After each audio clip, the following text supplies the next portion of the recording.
പറയുന്നു? ഞാൻ കേട്ടിട്ടില്ലല്ലോ. അസൂയ കൊണ്ട് പലരും പറയാറില്ല, അതുകൊണ്ട് ഞാൻ സ്വയം പറയുന്നു. ഇവിടെ ഈ നാട്ടിൽ കോടതിയും നിയമവും സത്യവും ഒക്കെ ഉണ്ടല്ലോ. നിങ്ങൾക്ക് നാണം ഉണ്ടോ? എന്തൊക്കെ കാണിക്കുന്ന? നിങ്ങൾ എന്തിനാ വന്നിരിക്കുന്നത് ഇവിടെ? ഞാൻ പ്രാഥമിക അംഗത്തൊരു രാജിവെച്ചു. എന്തിനാ അതിന്റെ താഴെ ഇരുന്ന് തെണ്ടാനോ? ഞാൻ അങ്ങനെ പറയുന്നില്ല. എന്നിട്ട് ഒരു സൈഡ് പറയുന്ന നരേഷനുകൾ മാത്രം വിശ്വസിക്കുന്നു.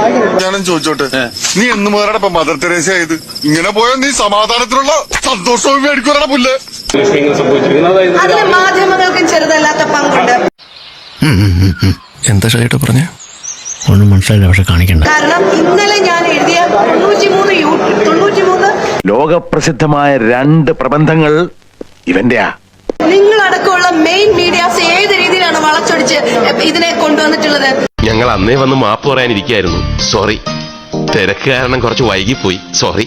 ഞങ്ങൾക്കന്ന് ആള് തെറ്റിയതാ. സോറി.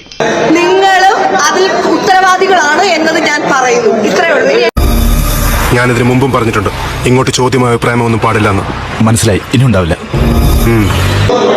ഗൂഢാലോചനയൊന്നും എനിക്ക് പറയാനില്ല ഏട്ടാ. എനിക്ക് അങ്ങനെയൊന്നും പറയാൻ ഞാൻ ഇഷ്ടപ്പെടുന്നില്ല. നമ്മൾ കാണാത്ത കാര്യം പറയാൻ ഇഷ്ടപ്പെടുന്നില്ല.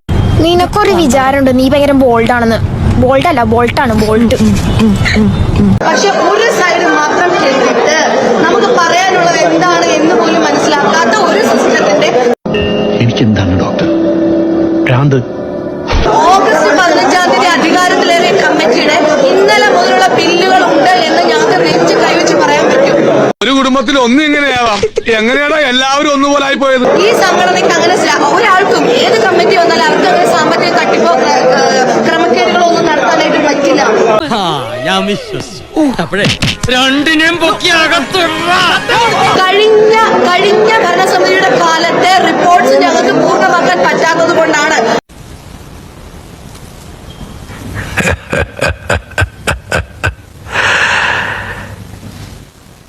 இந்த ஆட்டோ போதுமா குழந்தை?